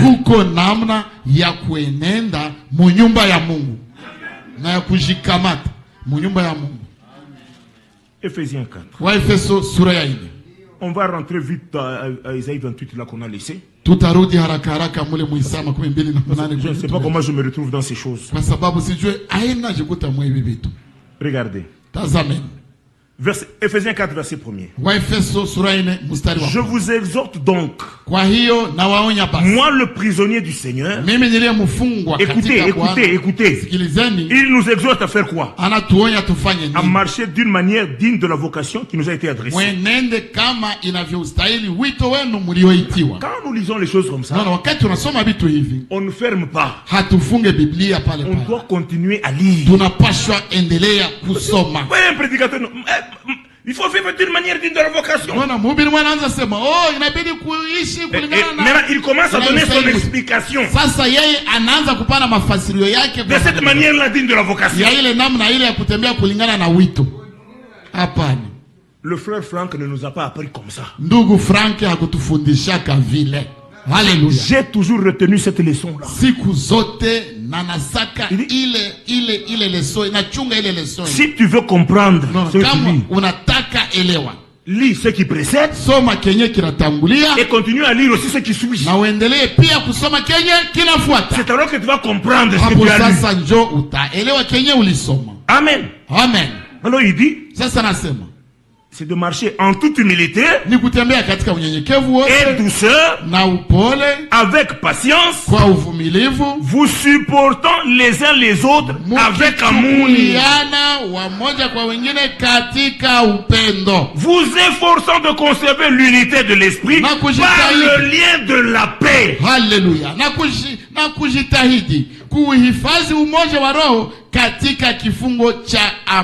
Vous avez compris? Déjà, quand vous commencez avec la guerre, l'esprit vous quitte. Dieu, quand il a voulu typifier son esprit, il l'a typifié par la colombe. Même les gens du monde, quand ils veulent typifier la paix, il l'a typifié par la colombe.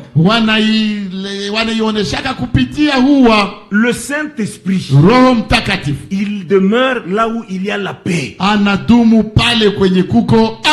Pas là où les gens se combattent les uns les autres.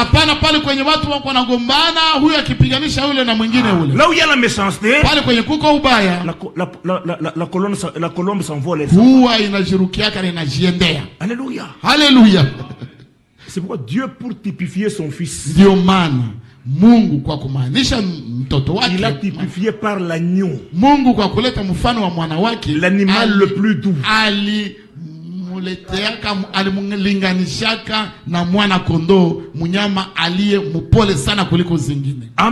Amen. C'est pour cela que le Saint-Esprit, comme une colombe, l'oiseau de paix, est venu se poser sur lui. Et la Bible dit que votre douceur soit connue par tous les hommes. Amen. Vous efforçant de conserver l'unité de l'esprit par le lien de la paix.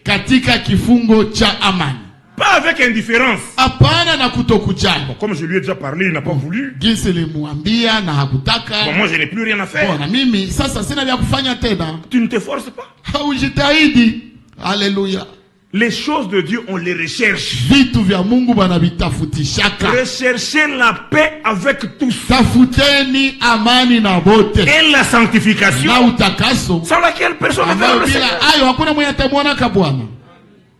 Lorsqu'il s'agit de la paix, nous devons la rechercher. Alléluia. Que Dieu bénisse ceux qui ont dit Amen. Amen. On ne peut pas s'appeler enfant de Dieu, peuple de Dieu, mais on est plein de méchanceté. On se calomnie. Il y en a qui ne se parlent pas depuis des années. Ce n'est pas normal. Amen. Il y a une femme qui avait dit au frère Branham. Ce n'est même pas une femme, c'était d'autres serviteurs de Dieu. Il voulait conseiller le frère Branham. Ils lui ont dit, mais tu as un ministère vraiment béni. Oh, ndugu Branham, mais arrête de crier contre les femmes. Les gens vont te fuir. Il faut leur apprendre à faire des miracles. Le frère Branham a dit, avant qu'ils apprennent à faire les miracles, avant d'apprendre les grandes choses, mais ils doivent connaître l'ABC. Amen. Amen. Vous savez, un jour, le Seigneur avec ses disciples, il va dans une ville, il prêche, il fait des miracles, les gens ne croient pas. Et quand il sort de la ville, les disciples étaient tellement déçus. Seigneur, ordonne que le feu descende du ciel et qu'il brûle toute cette ville avec tous ses habitants. Le Seigneur les regarde. Il dit, vous ne savez pas quel esprit vous anime. Amen. Amen. Et le frère Branham prend la même pensée. Il dit, vous savez pourquoi Dieu ne manifeste pas sa puissance au milieu de vous? Pourquoi il ne la manifeste pas en vous?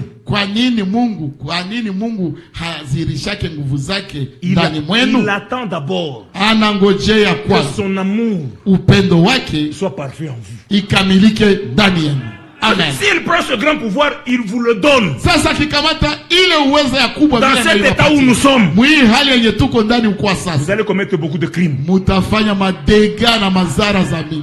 Quelqu'un n'est pas d'accord avec toi, tu fais descendre le feu et tu le consommes. Dieu ne peut pas vous le donner. Avant qu'il vous donne un don, il doit d'abord t'apprendre à l'utiliser correctement.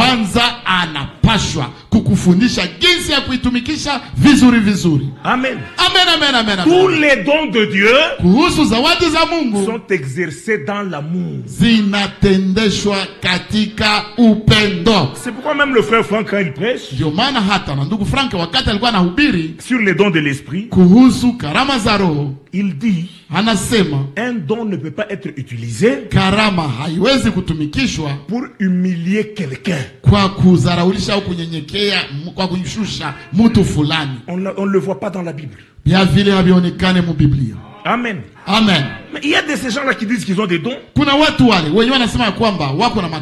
Il arrive là. La sœur telle, elle a volé.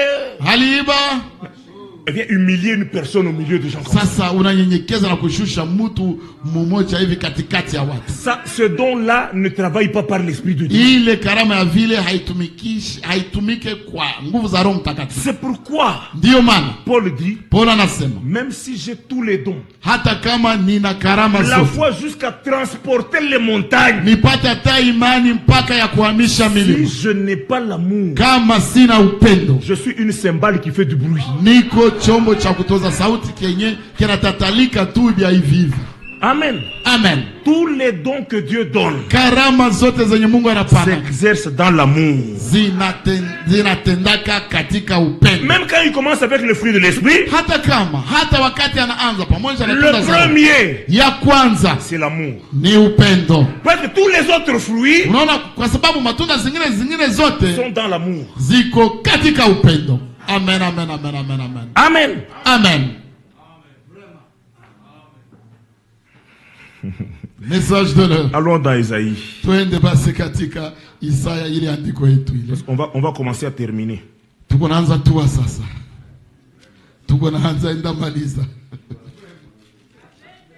J'ai vraiment parlé en désordre. En désordre.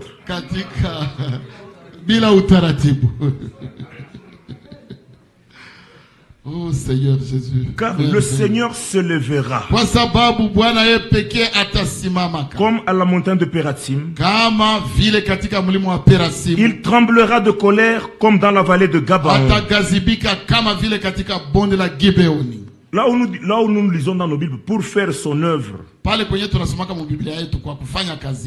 Le frère Franck lisait pour achever son œuvre. Son œuvre étrange. Pour exécuter son travail. Son travail inhabituel. Amen. Amen. Amen. Et on a commencé par lire. Regardez, contempteurs. Je fais en vos jours une œuvre que vous ne croirez pas si on la racontait. Et Habakkuk montre que cette œuvre-là, c'est parmi les nations. Amen. Amen, amen, amen, amen. Colossiens chapitre 1er. Parce que c'est parmi les nations, n'est-ce pas?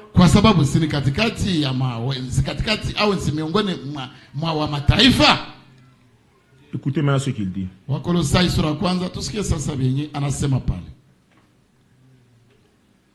Verset 25. C'est de l'église que j'ai été fait ministre selon la charge que Dieu m'a donnée auprès de vous. Ambalo nimefanywa mhudumu wake sawa sawa na uwakili wa Mungu aliyenipa, afin que j'annonce parfaitement la parole de Dieu, ili nitangaze kikamilifu neno la Mungu. Mais quelle parole de Dieu? Lakini ni neno gani la Mungu? Le mystère caché de tout temps, siri ile iliyofichwa tangu zamani zote et dans tous les âges, na tangu vizazi au na muvizazi vyote, mais révélé maintenant à ses saints. Bali sasa imefunuliwa kwa watakatifu. Écoutez maintenant.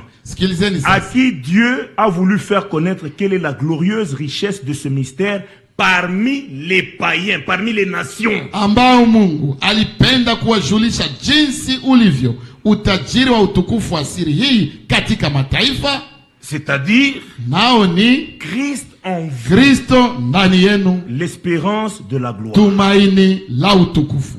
Alléluia. Amen. Maintenant, n'expliquons pas la richesse glorieuse de ce mystère. Sasa tusifasirie ile utajiri ya utukufu ya ile siri. Continuons à lire. Tuendelee kusoma njoo. Amen. Amen. C'est lui. Ambaye sisi. C'est lui. Ni yeye. Lui Christ. Yeye Kristo. Que nous annonçons. Ambayo tunatangaza habari zake. En exhortant tout homme. Tukimwonya kila mtu. En instruisant tout homme, na kumfundisha kila mtu, en toute sagesse, katika hekima yote, afin de présenter à Dieu, ili tupate kumuleta kila mtu, tout homme devenu parfait en Christ, na kumfundisha kila mtu katika hekima yote, ili tupate kumuleta kila mtu. Voyez l'œuvre glorieuse katika Kristo. Mnaona l'évangile nous est annoncé, injili tunaitangaziwa, pour que nous, kusudi sisi nous soyons présentés à Dieu, tuletewe kwa Mungu, devenus parfaits. Na tulisha kamilika. Verset 29. Verset 29. C'est à quoi je travaille, nami najitabisha kwa neno lilo hilo, en combattant avec sa force qui agit puissamment en moi. Kwa kadiri ya kutenda kazi kwake atendaye kazi ndani yangu kwa nguvu. Tout vrai ministre, kila mhudumu wa kweli kweli, il ne travaille pas hatumikake pour que les croyants deviennent les membres de son assemblée. Kusudi waamini wawe wanamemba wa kusanyiko lake. C'est pour que à la fin du travail, ni kusudi kumwisho wa kazi, il soit présenté à Dieu, waletwe kwa Mungu, devenu parfait, na walisha kamilika, waisha kuwa wakamilifu. Amen. Amen. C'est pourquoi c'est Christ qui est annoncé. Ndio maana ni Kristo ndiye anatangazwa peke yake. Quand c'est Christ qui est annoncé, wakati ni Kristo ndiye anatangazwa, ce résultat là sera atteint. Ile tukio ile itafikiwa ko. Amen. Amen. Amen. Il dit ici, c'est celui que nous annonçons. Anasema hapa ni yeye ndiye tunayetangaza habari zake. Joël chapitre 2. Yoeli sura ya pili.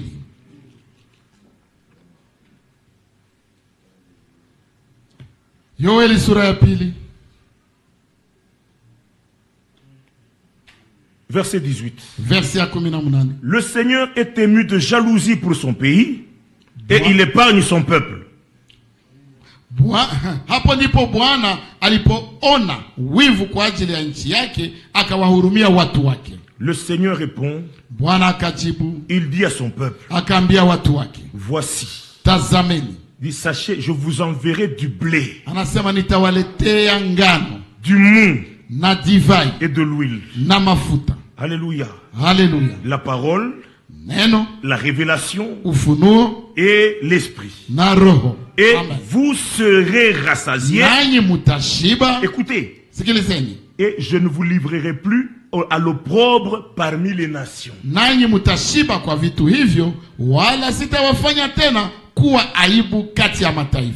Amen.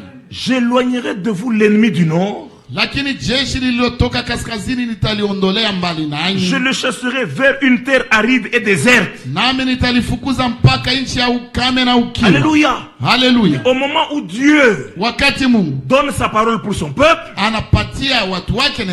par son esprit, il est en train de chasser l'ennemi loin de son peuple. Alléluia. Amen. Son avant-garde, l'avant-garde de l'ennemi, dans la mer orientale. L'avant-garde, c'est l'élite d'une armée. Son arrière-garde dans la mer occidentale, et son infection se répandra, sa puanteur s'élèvera dans les airs. Itaingia katika bahari ya mashariki na sehemu yake iliyo nyuma itaingia katika bahari ya magharibi. Verset 23. Verset ya 25. Et vous enfants de Sion. Na nyinyi wana wa Sayuni. Vous vous rappelez Hébreux 12. Mnakumbuka Waebrania sura 12. Vous êtes approchés de la montagne de Sion. Muli karibia mlima wa Sayuni. Et vous enfants de Sion. Na nyinyi wana wa Sayuni. Soyez dans l'allégresse. Mfurahie Bwana. Réjouissez-vous. Mfurahi na mpige na mkuwe na shangwe. Dans le Seigneur votre Dieu. Katika Bwana Mungu wenu. Car il vous donnera de la pluie en son temps. Il vous enverra la pluie de la première et de l'arrière-saison comme autrefois. Les airs se rempliront de blé. Les cuves regorgeront de mou et d'huile. Je vous remplacerai les années qu'ont dévoré la sauterelle, le gélec, le asile et le gazam.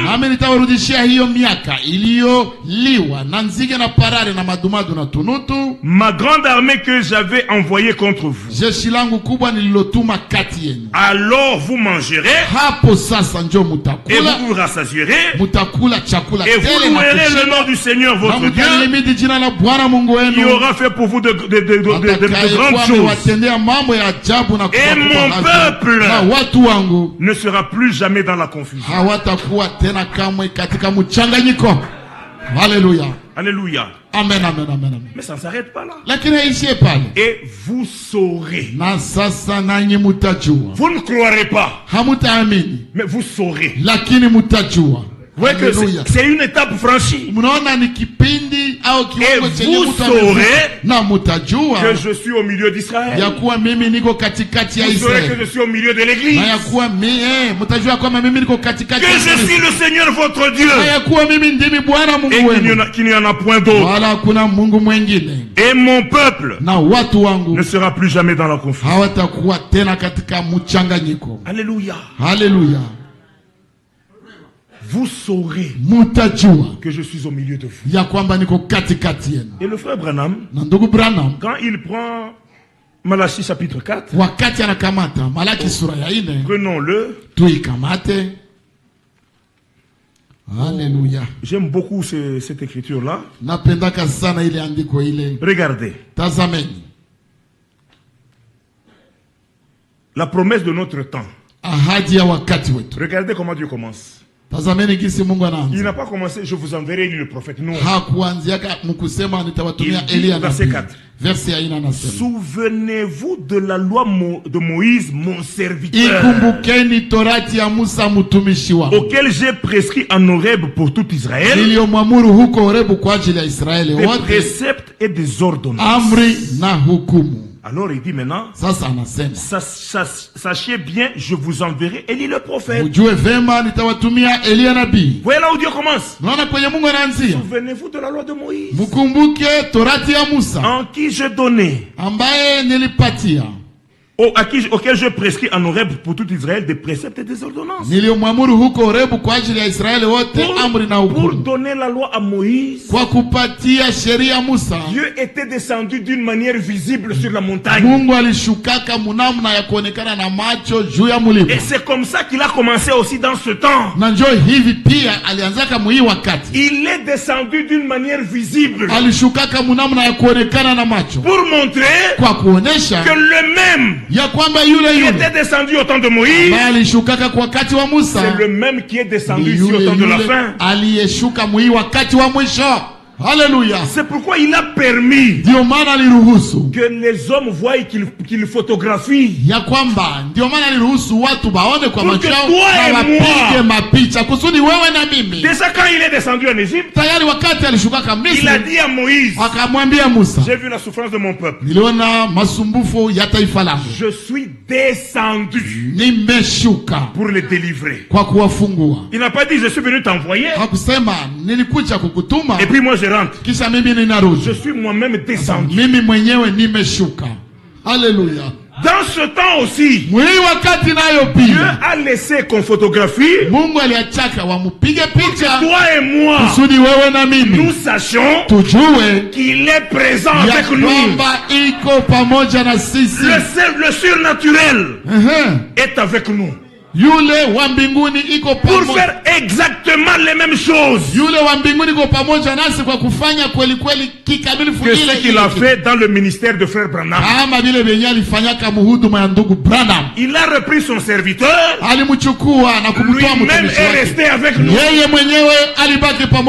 Il avait repris frère Branham, il a repris frère Frank, mais lui-même est avec nous. Message de l'heure. Amen. Amen, amen, amen, amen, amen, amen, amen. Maintenant, quand il est venu parler avec Moïse, à des apôtres chapitre 7, regardez ce qui s'est passé. Vous allez comprendre l'importance du mandat divin pour nous. Alléluia. Merveilleux. Matendo ya Mitume sura ya 7.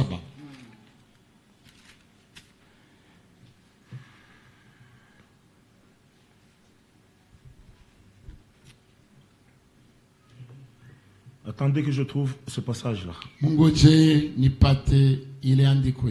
Regardez ce que Dieu a fait. Angalieni kenye Mungu alifanyaka. Alifanya. C'est le verset 38. Mais on peut commencer au verset 37. C'est ce Moïse qui dit aux fils d'Israël, Dieu vous suscitera d'entre vos frères un prophète comme moi. C'est lui, Moïse, qui lors de l'assemblée au désert, étant avec l'ange qui lui parlait sur la montagne de Sinaï, avec nos pères, écoutez, il reçut des oracles vivants pour nous les donner. Amen. Les oracles vivants pour nous les donner. Alléluia. Amen. Dans cette génération aussi, Dieu est descendu, il a parlé avec son prophète, le prophète a reçu de Dieu des oracles vivants.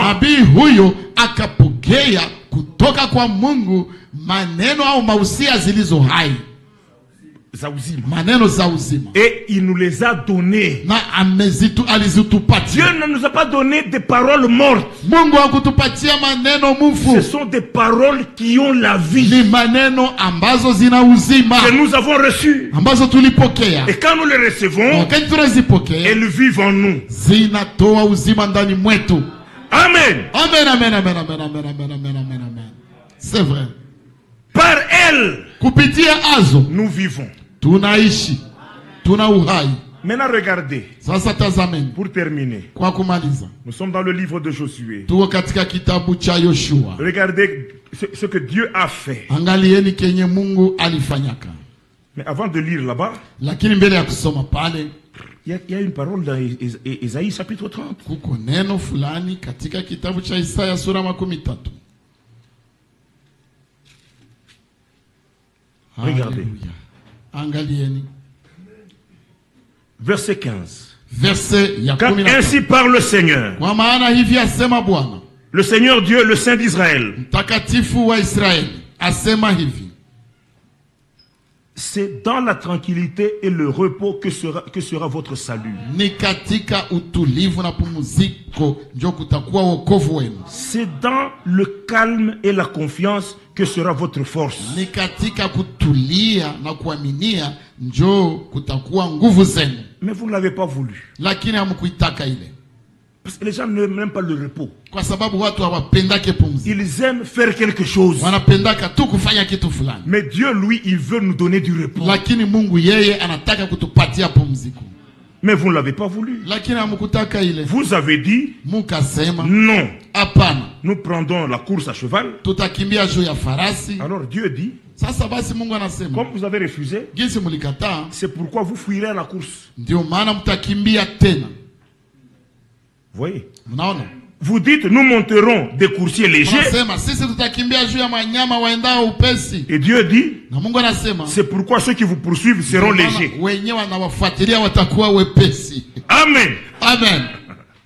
Il dit, tant que vous ferez les efforts, wakati yoyote mtajikaza kazi, l'ennemi vous rattrapera toujours. Adui atababana tu, atabashika. Jusqu'à ce que vous allez placer votre confiance dans le Seigneur. Paka wakati mtaweka tumaini lenu katika Bwana. Il dit 1000 fuiront à la menace d'un seul. 1000 watakimbia kwa kukemewa na mtu mmoja. Et à la menace de 5. Na kwa kukemewa na watano, vous fuirez jusqu'à ce que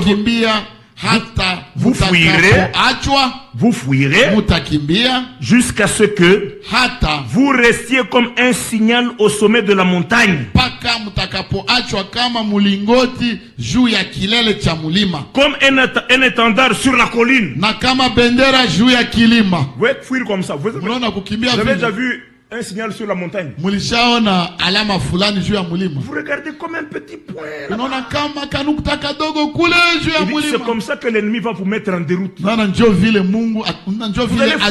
très loin. Quand vous regardez, vous restez comme un petit signal sur la montagne.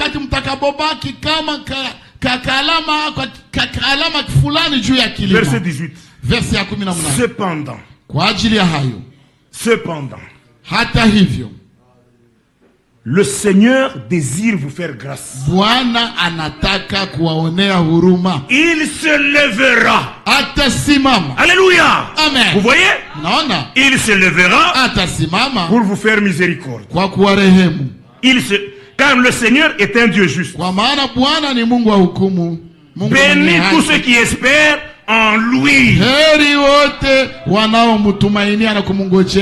Oui, peuple de Sion, habitants de Jérusalem, nous sommes les habitants de la Jérusalem d'en haut.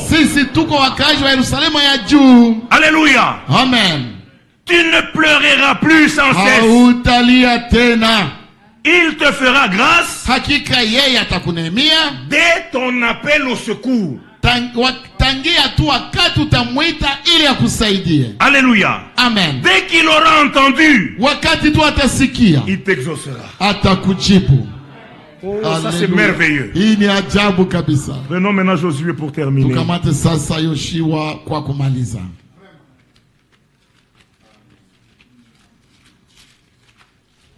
Les paroles de Dieu sont précieuses. Alléluia. Les plus grandes et les plus précieuses promesses, par elles, nous devenons conformes à ce qu'il est.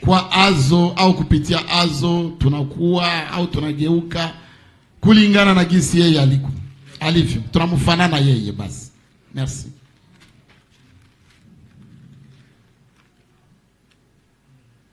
Josué 10. Yoshua sura ya 10.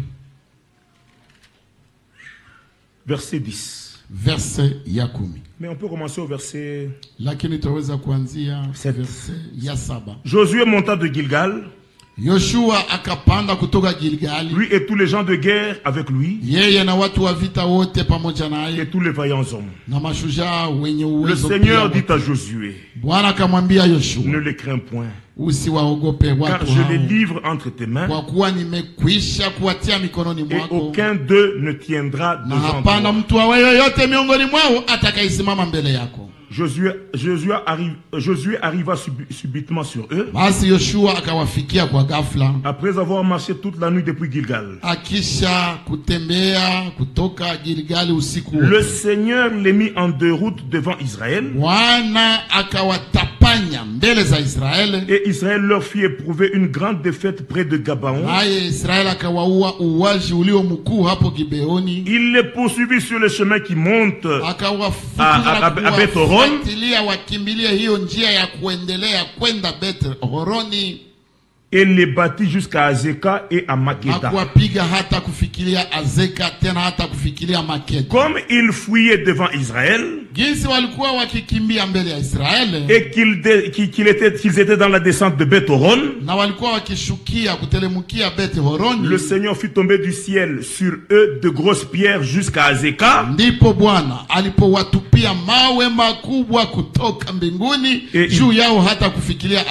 Et ils périrent.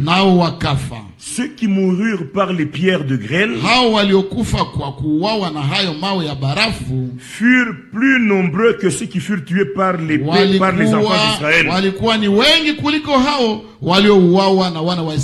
Au jour de la bataille, Dieu lui-même combat pour son peuple. C'est pourquoi il a dit, il se levera encore comme à la montagne de Gabaon. Lui-même détruira tous nos ennemis. C'est pourquoi il est dit, le Seigneur écrasera bientôt Satan sous vos pieds. Ayant vaincu à Golgotha, il est monté au ciel. Il s'est assis à la droite de la majesté de Dieu. Il attend désormais que ses ennemis soient mis sous son marchepied. Alléluia. Amen.